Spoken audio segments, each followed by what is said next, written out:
Kind Voice Radio.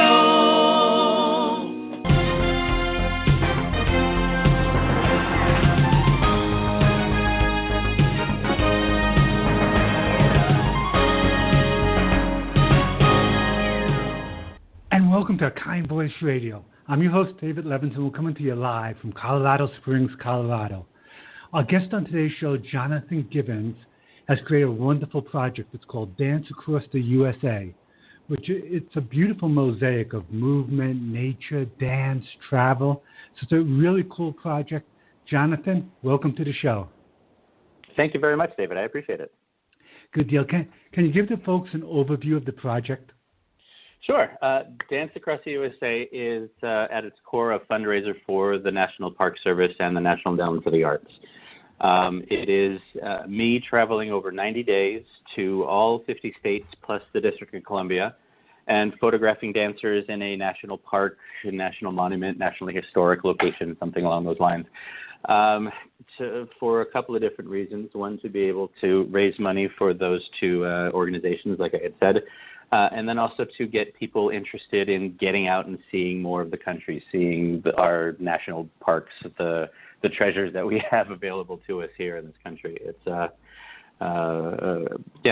basically that's it. This is a wonderful mosaic combining of so many good ideas. When was the spark for this idea? What was that? Around Christmas last year, I was poking around on Facebook and saw a project that a professor at the University of Pennsylvania had created. It's called the Traveling Salesman algorithm, where he wanted to create a computer program that would map out the most efficient route of getting around all contiguous 48 states. In my travels and my other professional lives, I have been to all 50 states, but I thought that'd be one really cool trip in one shot. And how could I do something like that and have it be worthwhile? So I, over the course of a couple of days, just sort of mused on it and came up with this and called my wife and told her this is what I. And she's like, "Great, that's going to be a couple of years from now, right?" And I said, "No, not about 6 months." Well, most people would take a couple of years to think about this, to plan it. What was the planning process like for creating an adventure this big? It wasn't just travel arrangements. Oh, no. The logistics were pretty intensive. Obviously the first thing I needed to do was figure out a route. So I started sort of with the basic framework of the route that researcher had come up with, and then adjusted it to something that made sense to me and went to the places that I wanted to go to. And then we needed to start going into what are the logistics involved with each location? How do we get there? How much time would it take to get from place to place? Are there any specific modes of transportation we need to get to these places? Some of the places you can only reach by boat or plane. You can't drive to all of them necessarily. Some are really intensive hikes to get there. And it's just go at section by section and say, all right, this is where I need to, I'll need 9 hours of driving time and a 3-hour hike to get up to this point.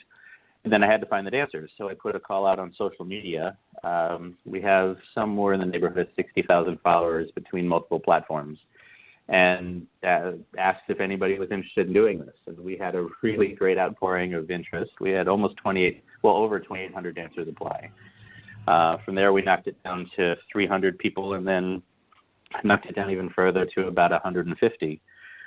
And then the permitting process took place because the federal government decreed that to be able to photograph people in a national park, you have to have a permit.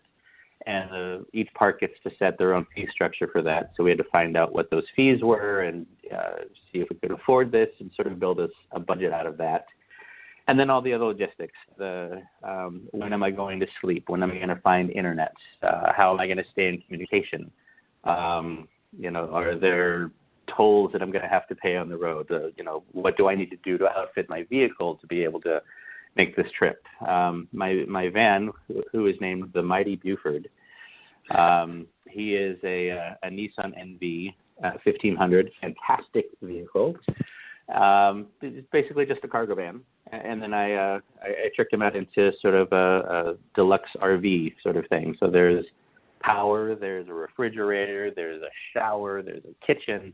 Wow. He's pretty comfortable and has handled every challenge I've thrown at him. We've done some heavy-duty four-wheeling. I've forded rivers in him. I've gone through. Wow.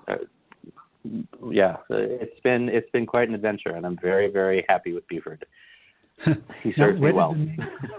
Where did the name come from, the Mighty Buford? Oh, Buford. Well, the mighty part is just sort of a testament to how cool he is. The Buford part, the Buford is actually Buford 2.0. The original Buford was a Ford Explorer, so Buford was beautiful Ford, Buford. Okay. And when the Explorer, when Buford 1.0 was due to be replaced, we drove him to the Nissan dealership and had him reincarnated into a Nissan.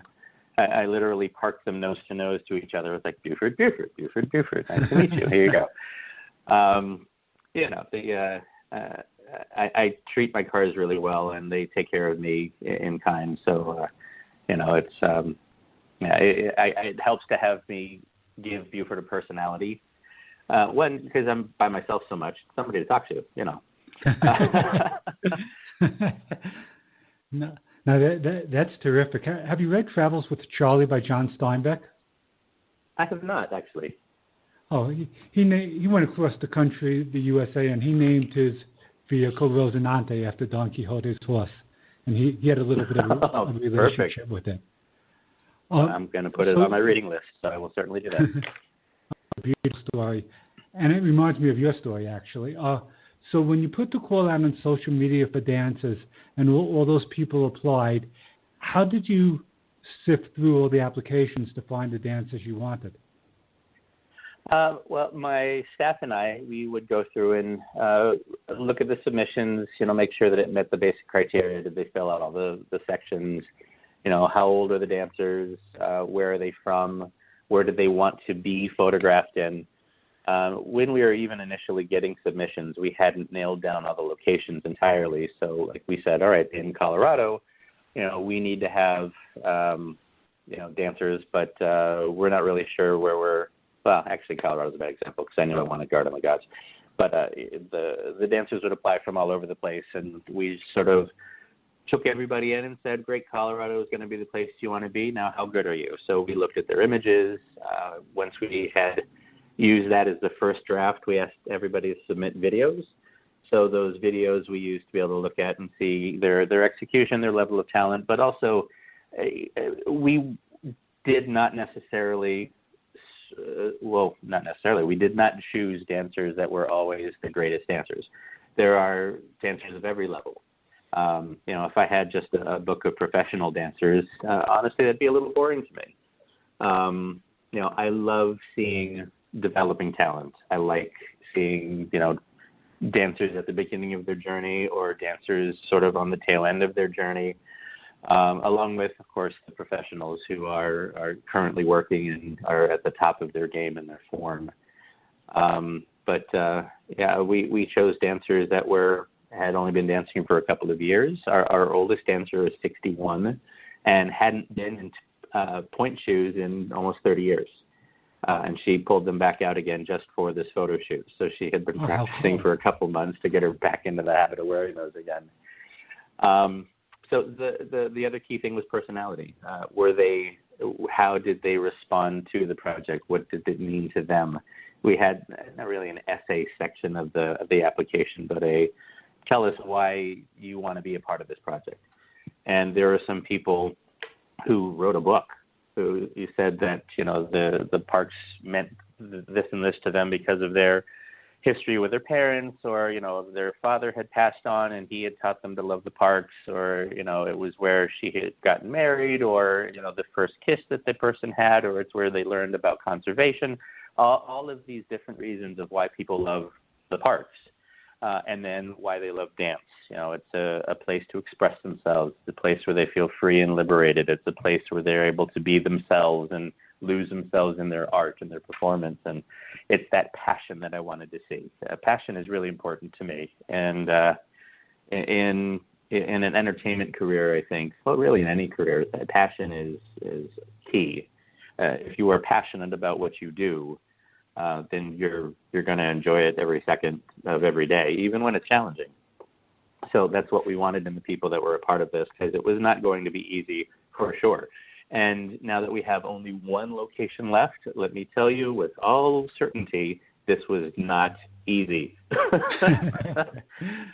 Well, worthwhile things usually aren't easy things. Now, there's a very wide range of the dances you chose, wide range of the places you've been to, and probably a wide range of the dances they've done.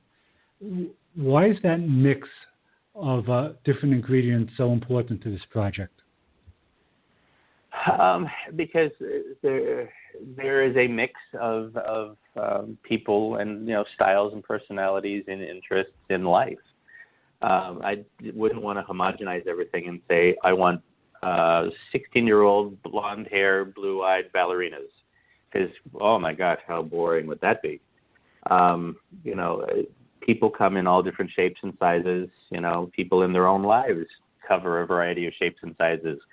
I myself am a testament to that, where, I used to be a pencil and now I'm a grape.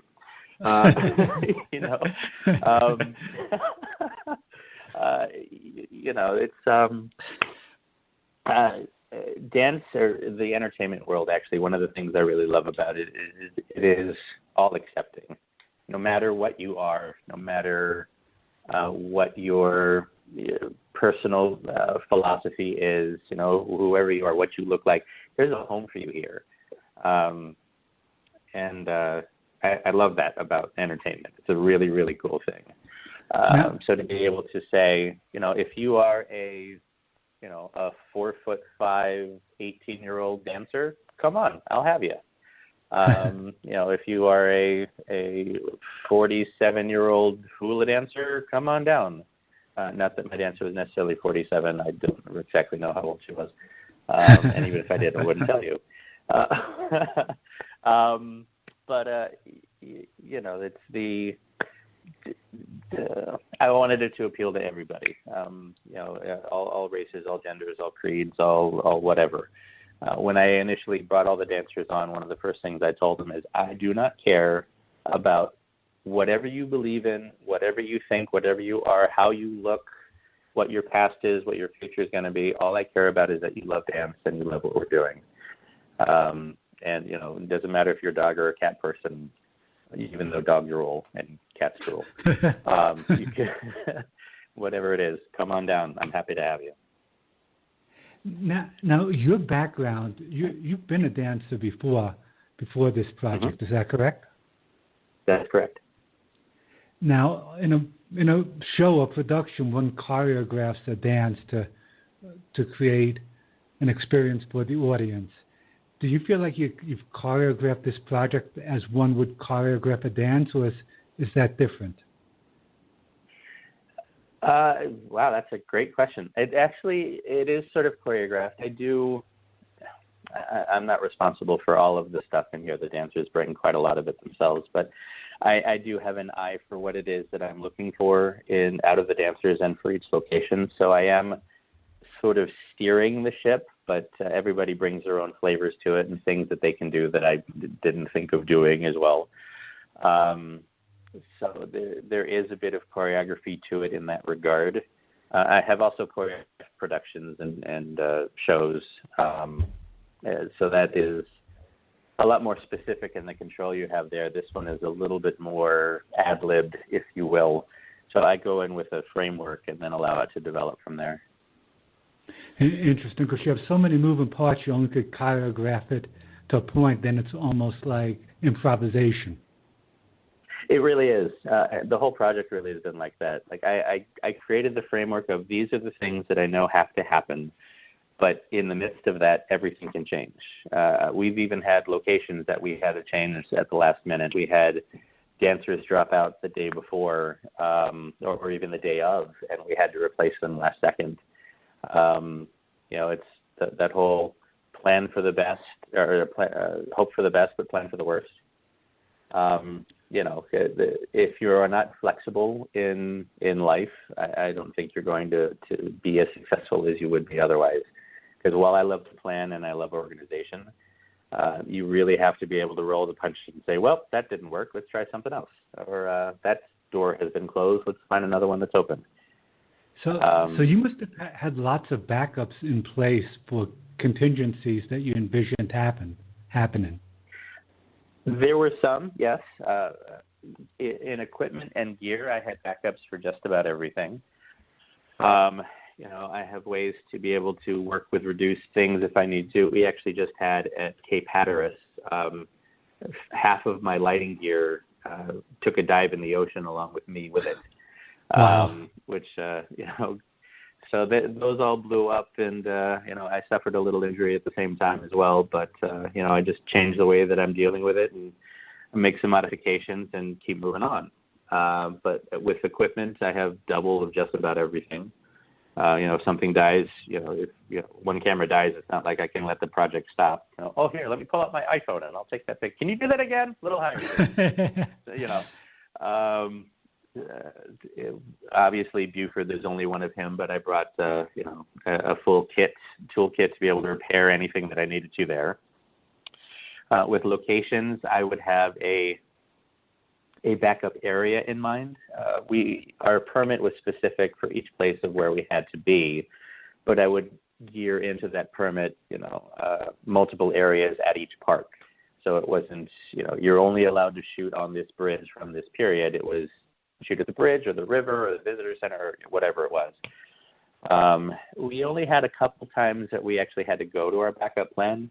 Crater Lake in Oregon, there were wildfires burning exactly where we wanted to shoot, so we could not go there. We had to go to a different place around the crater. And in Boston, where we had hoped to get out to Fort Warren and one of the harbor islands in Boston Harbor, we had to go to a place called Webb Memorial Park, which is still part of the harbor islands and still good for our permit, but it wasn't a place that we had to take a boat to because we had the remnants of Hurricane or Hermione, whatever they pronounce that one, and it was too choppy for us to get there, so the boats wouldn't run. So we had to do a land location. But outside of that, we've been largely fortunate. This is an amazing project, and I want to follow up on a few things you just said, but we need to take our first break, so we'll be right back after this. Great.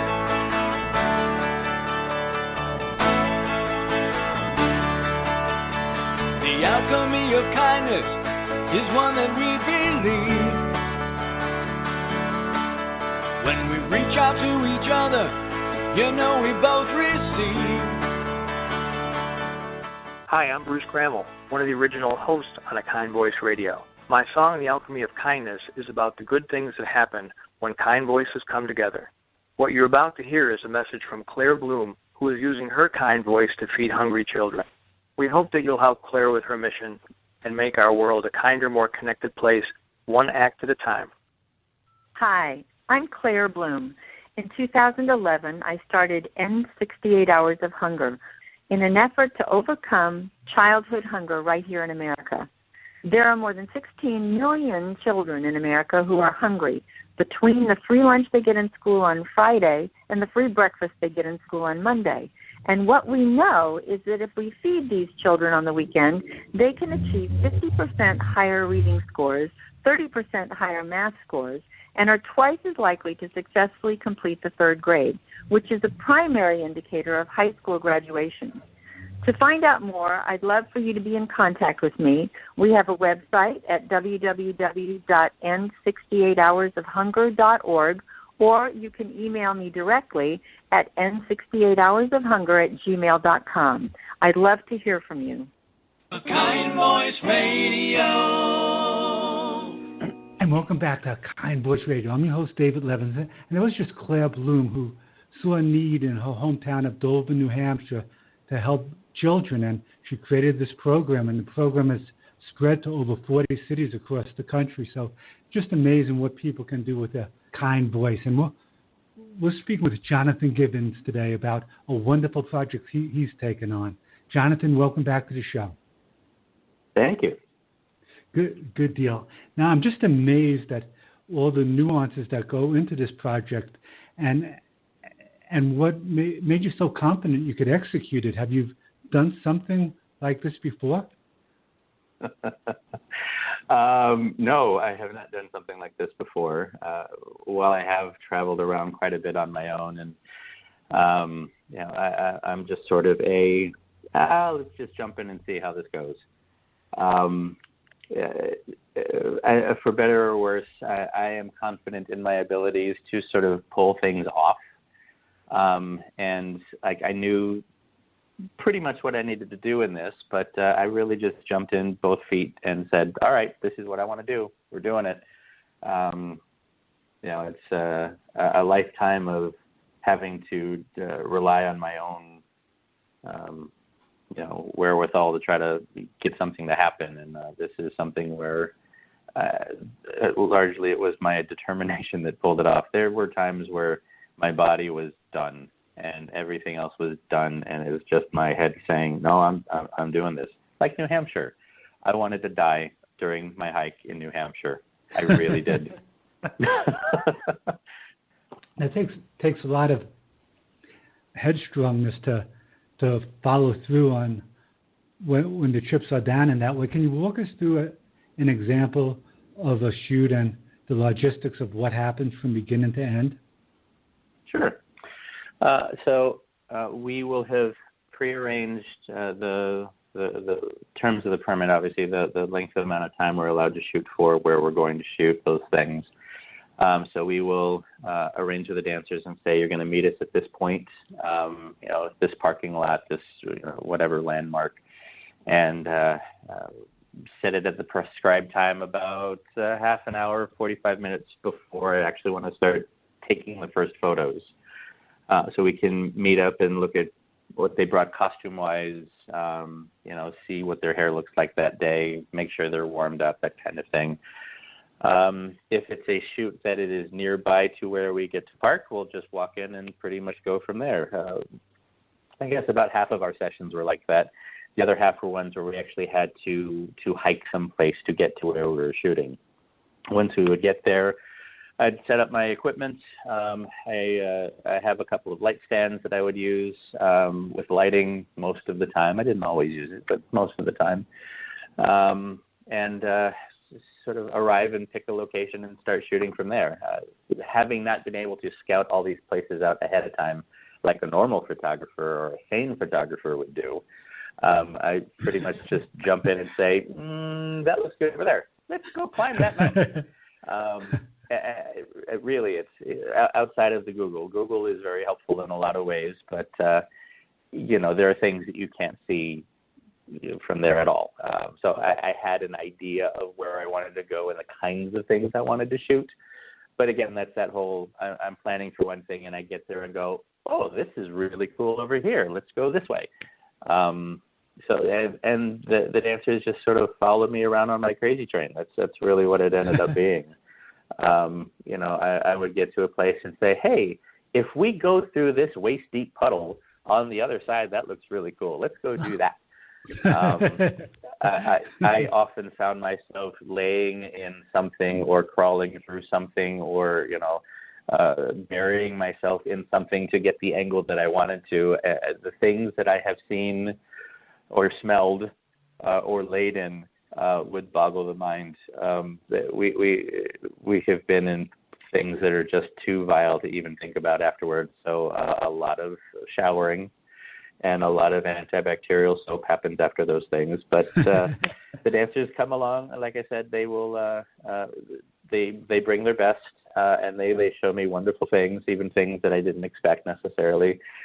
And as we're going through, I'll adjust the dancers in what it is that they're doing, and hand a little up here, foot up there, make sure you're on point. The box of your shoe is important, and change the costumes a couple of times, and usually in about 3 hours we're done with that session. Largely, each location has just one period, a morning or an afternoon. Largely, there are some that we doubled up. Either because of the location I was really uncertain about, or I wanted to be able to show both a sunrise or a sunset because it would be amazing. And if I'm there anyway, I may as well do it. And then once we're done, we give each other great big hugs, and the dancers go home. And it seems that they're all pretty jazzed about being part of this project on the back end. We've really created a family, the DeTusa family. DeTusa is the acronym Dance Across the USA. That's kind of what it's become at this point. And we have a Facebook group that we all communicate in. And after we've done the first couple of places, those subjects would talk to everybody else. Because again, this project spanned 3 months. So the people in week 1 and week 2 who didn't know me before would then post on the group and say, "Hey, he didn't kill us in our sleep. He's not a murderer. He was a nice guy, and he did really cool stuff, and you guys should not be afraid." Because, some random person goes to starts communicating with your teenage daughter, your minor child over Instagram or something, and says, "Hey, would you like to be a part of this project?" You're going to be skeptical, as well you should. So that's a big reason why I created that group, so people would be able to check me out and make sure that, I wasn't some weird person. Well, no, I'm a weird person, but, somebody that had dangerous. Exactly. Not dangerous in any stretch. I'm certainly not that. But weird describes me pretty well. So that was a bad adjective to try to pull out. The dancers, as we go through this whole thing, they have really, it's really all about them. I'm a guy pushing a button behind a box. They're the ones that are doing these, leaps through the air and beautiful turns and things that in my head I'm still able to do. Not anymore. But it's really all about them. So that's basically the way a photo shoot goes. Well, I think it's wonderful how you created this community. I think that's one of the cool outcomes of what you've done, and just choreographing the whole thing. So many elements of this. Was there one dancer's story who really touched you that you could speak about? Shannon from Florida. She is actually on the side of Buford, the mighty Buford. And just before the shoot that we had, she had been complaining for a while that her leg was hurting.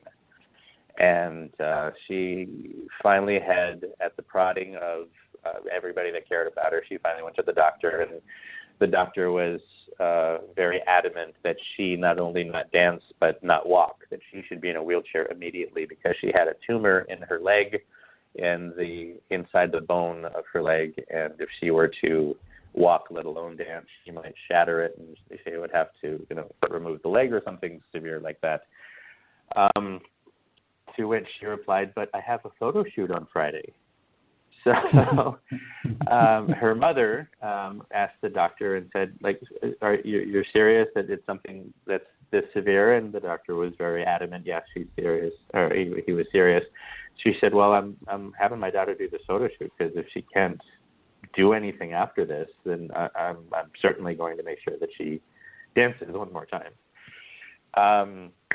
But they managed to get a specialist in who said, "Okay, no, relax. He may have overstated slightly how severe this is. It's definitely something we want to look at." But they checked her out really quickly, and he gave her the okay to go and do the photo shoot, which she did, and she's stunning.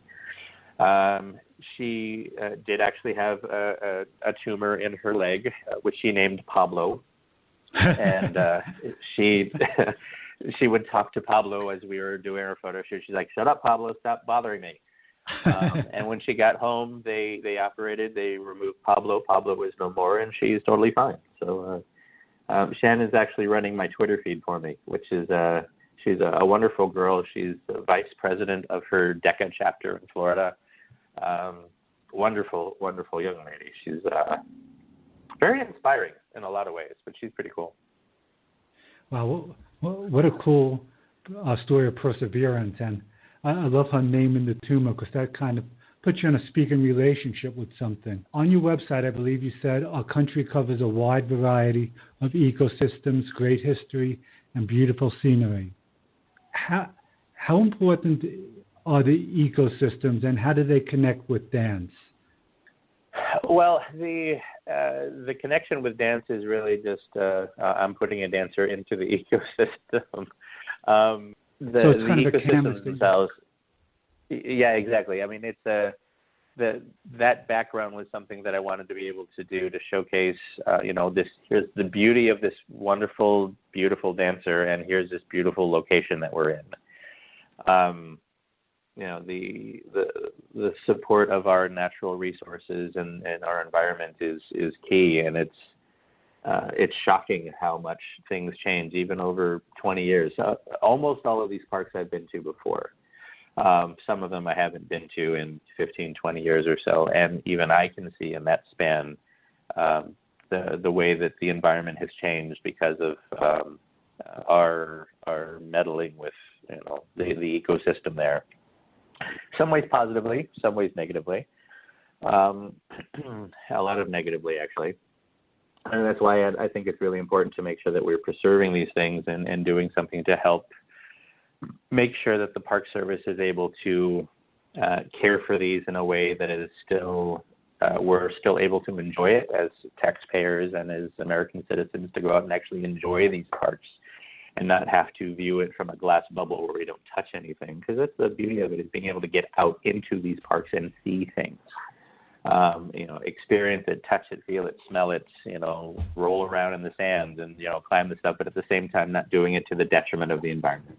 There are times where I think our knee-jerk reaction sometimes is to, put up a fence and make you view things from arm's length, and I don't agree with that necessarily. Sometimes you need to be able to get into it and really touch it and feel it to be able to see how valuable something is, as long as you're not damaging it at the same time. I think being in the scene and touching it really touches one's spirit as well in different ways. Now, does the canvas or the place they do the dance, do you think that it all impacted the dance they did and how they did it as opposed to doing it in a closed-in room on a stage? Oh, absolutely. Even just you're having somebody stand on wet sand and you want them to jump. The physical way that they would have to achieve that jump isn't the same that they would do as if they're in their studio on a sprung marley floor. There were physical changes that they would have to do to be able to make that jump possible in that location, or to get the extra height that we needed, or whatever it was. But even then, just sometimes the environment lends itself to a different kind of style than you would normally do. It's not like you're going to walk into a church and bust out some kind of burlesque routine necessarily. You want to be respectful of the environment. So if you're in a place that it's very peaceful and serene, you're not going to come in all rock and roll and guns blazing. You want to do something that's a little more quiet and reserved. Like our session today, as a matter of fact, we're shooting at Congaree National Park in South Carolina. And it was very quiet and peaceful, and the morning mist was over the swamp, and the sun was streaming in through the trees, and you had these beams of light. As the parents were saying, looking at this, it was like the heavens opened and the angel choir sang, and here is the spot that you were going to dance in now. And it needed something that was peaceful and quiet. So we had dancers doing very simple, easy things because it blended with the environment. As opposed to like, dude, come on, rock and roll, it's going to be awesome. Okay. No, I think you got to respect the space you're in, and having that integration between human energy and the space. It sounds like a beautiful thing. It was, yes. We've got to take a break for a good news report, and we'll be right back after this.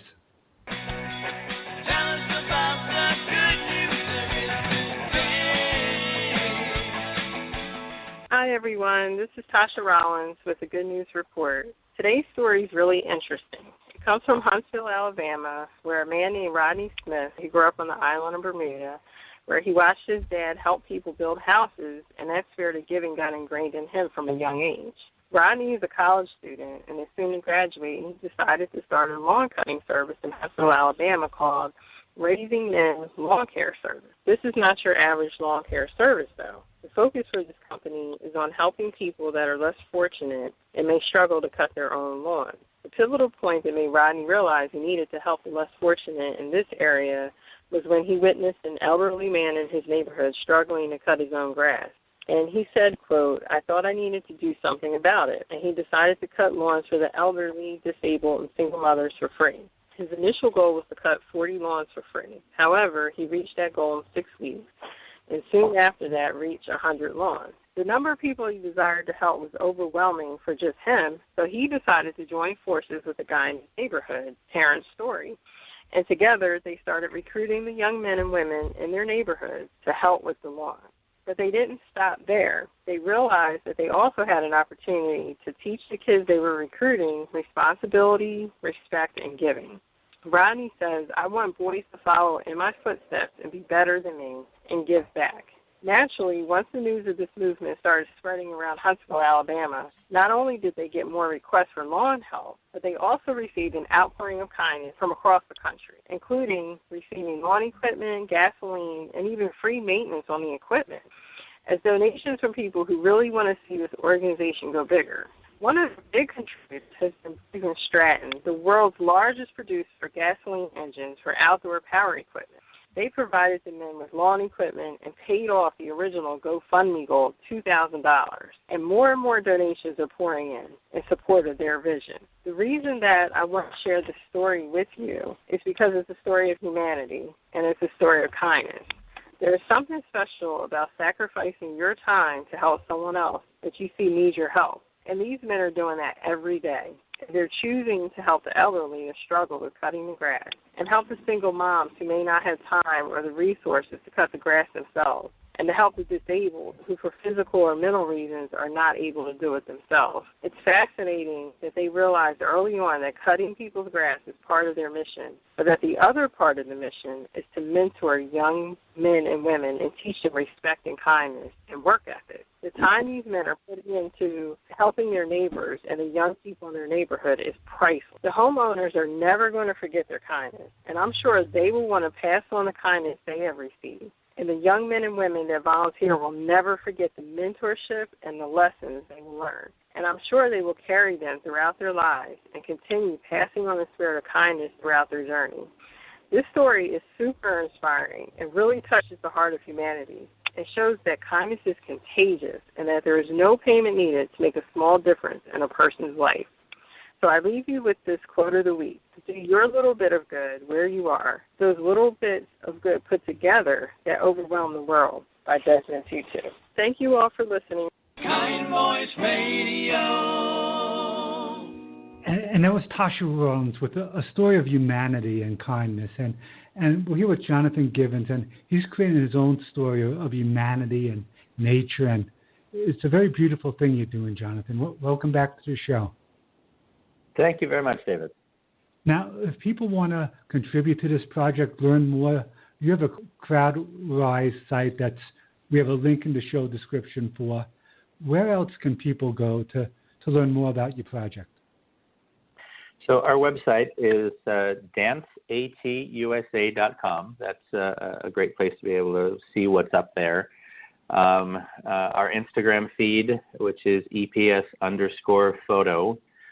You can see the teaser images up there that put up, and that links back to the website as well. Really, the website is sort of the source of all things Dance Across the USA. There's the blog there. There's links to the donation page. This whole project has been funded by donations. My company, EPS, Entertainment Photography Specialists, we have been donating all of my staff's labor, our own equipment, things like that. I'm not drawing a salary here. This whole project is all about trying to get through the country and make sure that we get all these photos made. To do that, I sleep in my van, the Mighty Buford, most of the time. So there's been a lot of Walmart parking lots, campgrounds and national parks I do as well. But for the most part, I end up staying in Buford, one, because he's just really comfortable and it's easy. But again, it's cheap. I don't need to be staying in, 4-star hotels all the time to be able to get things through. Although there have obviously been some hotels, because I need times where I can do laundry and get online, things like that, and sometimes just take a proper shower, which is a very welcome change from the norm. But our fundraising goal is $40,000. We're just at about $30,000 right now on our fundraising, which has been phenomenal. It's so they can go see us online there. And a lot of beautiful things are coming out of this project. The sense of community and the people and the lives you're touching is one of the beautiful things, but also a book is going to come out of this, correct? That's correct. So all the images that are out there now, these are teaser images. They're the third string ones. In comparison to the good images, these are just meh. They're okay. They're fine. They're the normal pictures. The really good ones I haven't released yet because I want to keep those for the book. So the book, we're in talks with a couple of publishers to finalize those details. But our hope is that December 1st will be the release date of the book, which you'll be able to get in your Barnes & Noble, your Amazon, as well as bookstores and the Park Service as well. That's a place that we're working out with them, the National Park Foundation, which is the charitable arm of the Park Service, to make sure that our books have that release as well. So you have a partnership with the National Parks Association, as well as partnership. I think is overstating it slightly. Okay.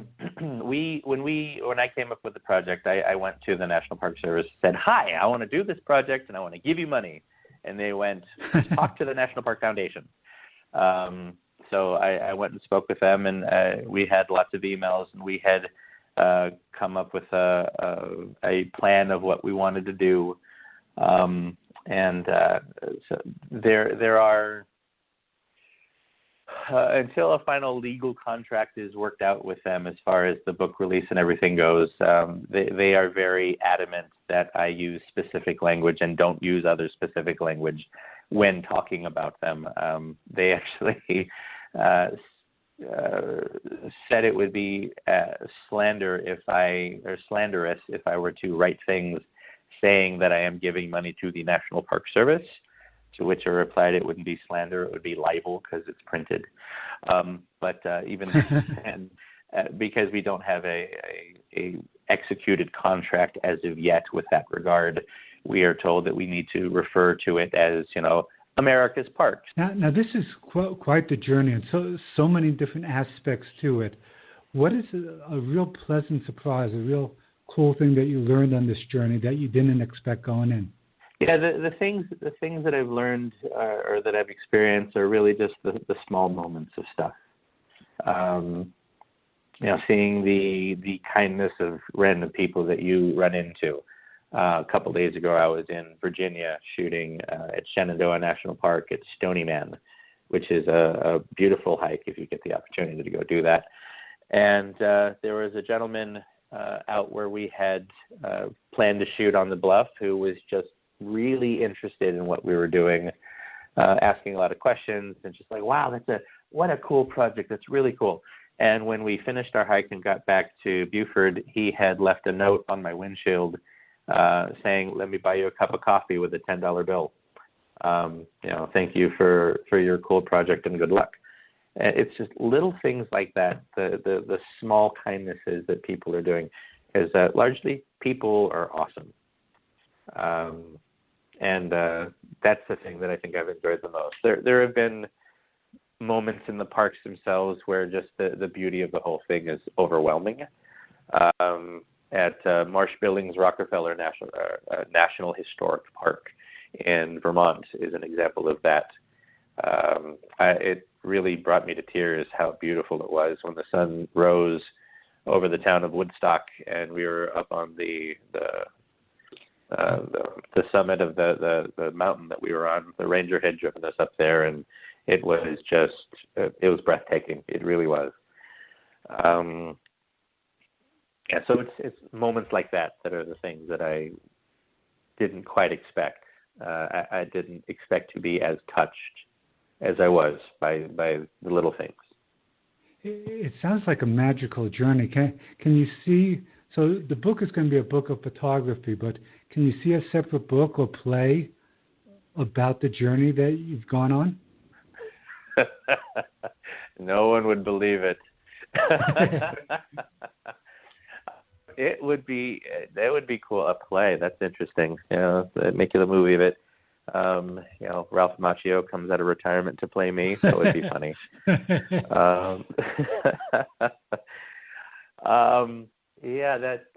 I've had lots of people say that there should be sort of an ancillary book that has the behind the scenes of everything, which actually that's all going to be part of the actual book itself.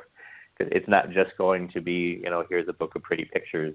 There'll be the story as well. The book will follow the chronological order that we had done the parks in. So there will be little bits of this is what happened here, and this is where the flat tire happened, and this is where I almost rolled Buford off a cliff, and that kind of thing.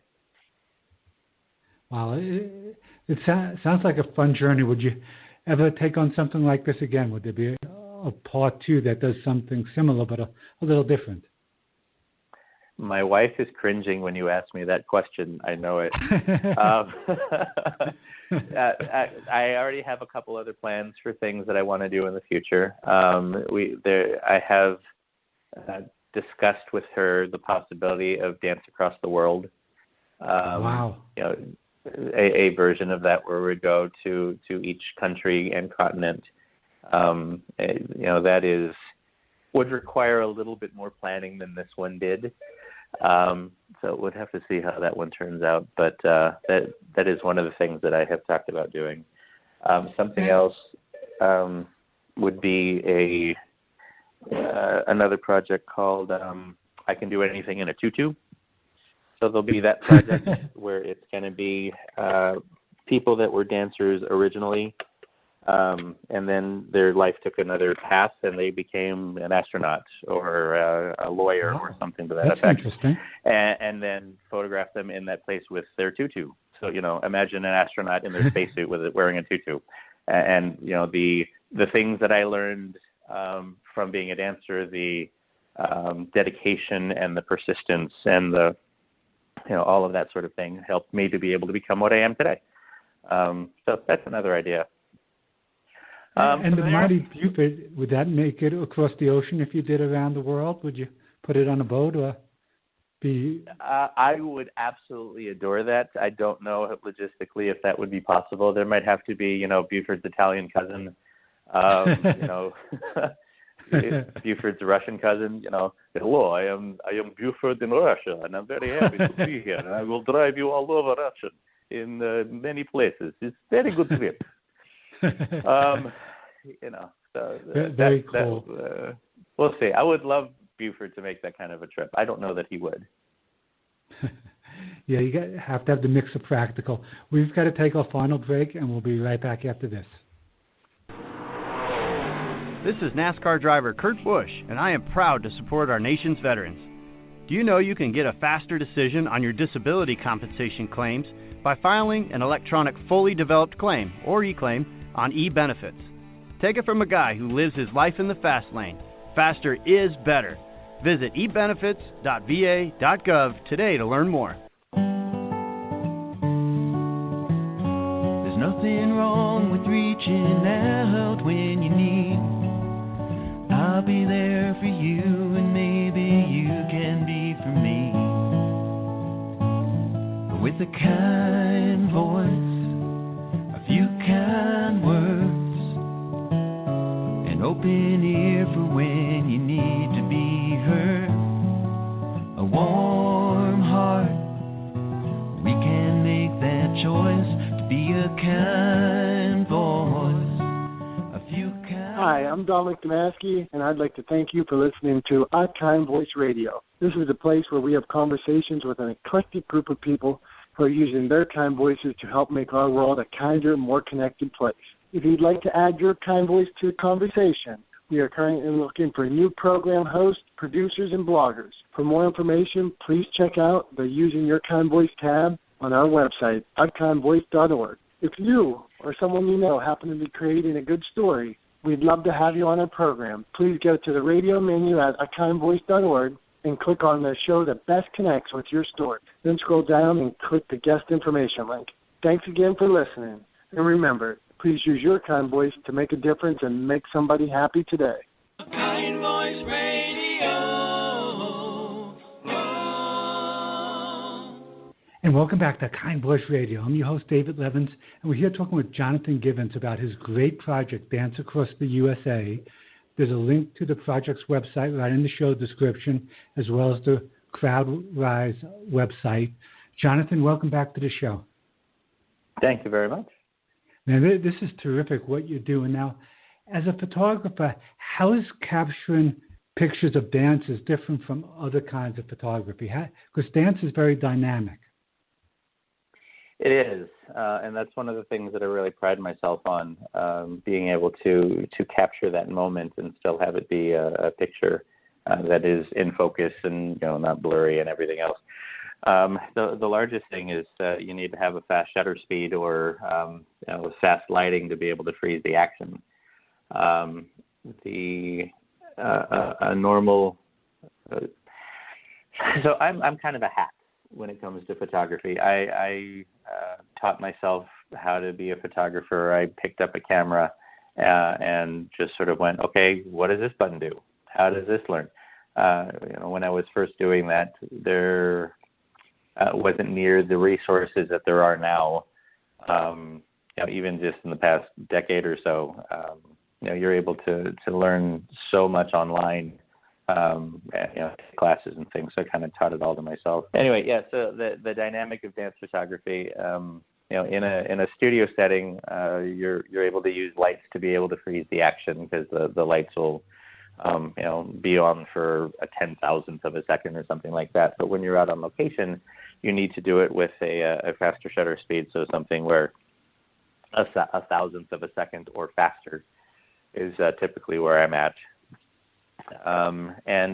There's a variety of things in there. You need to have a fast focus. You need to anticipate where the dancer's going and what they're going to do. The spray and pray concept of shooting that a lot of folks will do, where they just sort of hold the shutter button down and let the camera take a bunch of shots and you just sort of pick the one that's close. That's not the way that this should work, or the way that I do it anyway.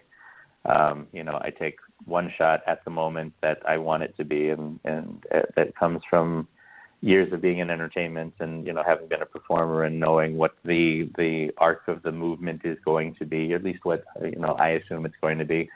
Everybody's body's a little bit different, and the way that, I would execute an arabesque, generally that's something that's going to be done by everybody the same. But when you get into leaps, everybody gets into a leap differently. Somebody gets into an aerial differently.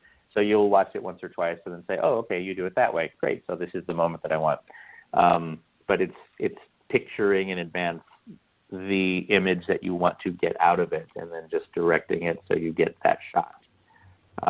And knowing dance is invaluable to that kind of thing. There are amazing photographers that are very poor dance photographers because they just simply don't know dance.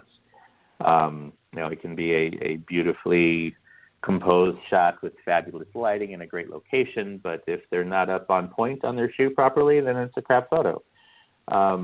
If their hands aren't right, or their shoulders are hunched, or little things like that, it's all of those details that make a good dance photo. And any dancer that has done a photo shoot will be able to tell you that the photos that most of the photographers are saying, look at this is beautiful, and they go, my hands hurt. And it's not a good photo then because of that, even though everything else is right.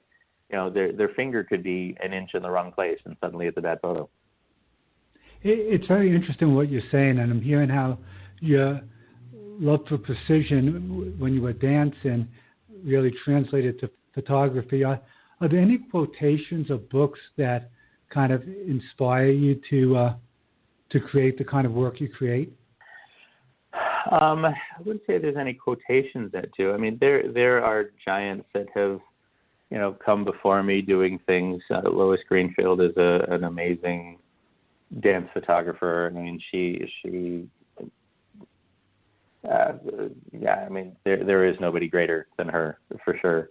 Although she and I don't do the same kinds of things,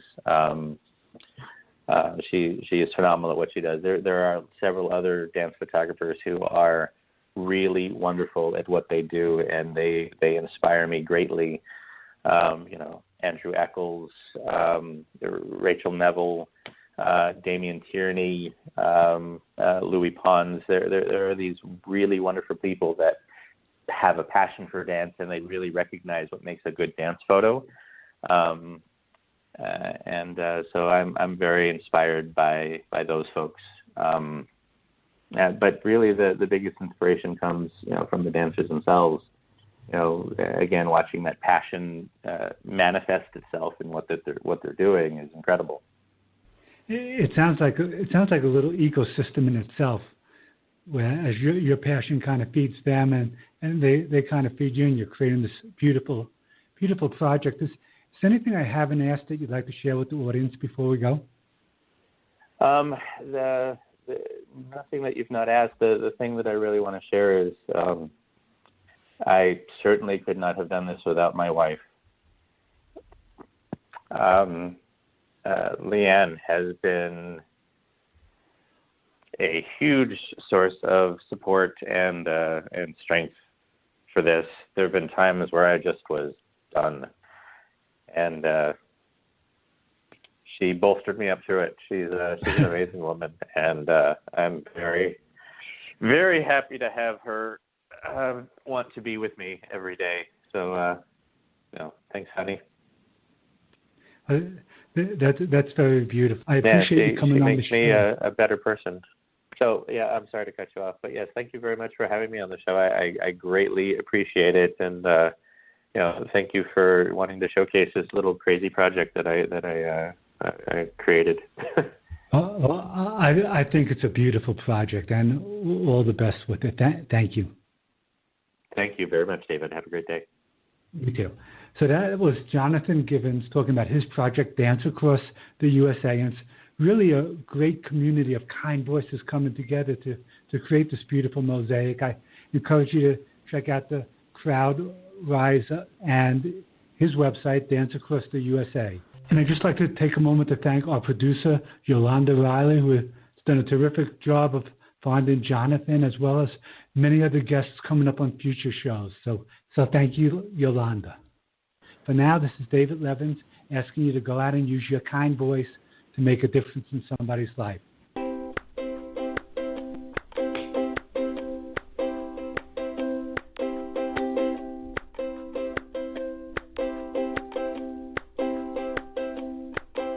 Well, hello, fellow soldier, how's your day? Come take my arm, let's walk and sink away.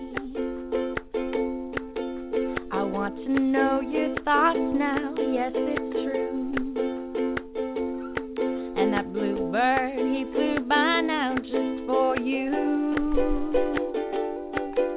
You step outside, you don't know who you'll meet. Feel the pitter-patter of the street. Join the crowd and sing in harmony. I won't let go, come link elbows with me. Just know that I am there for you, to hear your voice, to care, to lend a hand. In this moment, we will work together and turn a new kind stranger to a friend.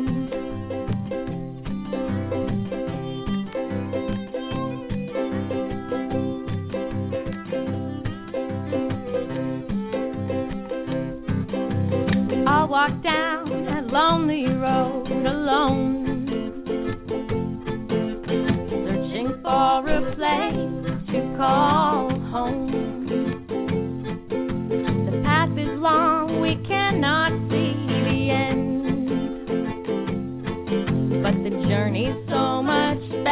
with a friend. Come to my house and rest those weary bones. We'll drink and laugh, we'll both refill our souls. That cup of cheer you're drinking sure tastes sweet. I'm glad that your acquaintance sided me. Ooh, and you know that I am there for you. To hear your voice, care to lend a hand. In this moment, we'll work together to turn a new kind stranger to a friend. Ooh, and you know that I am there for you. To hear your voice, to care to lend a hand. In this moment, we'll work together to turn a new kind stranger to a friend.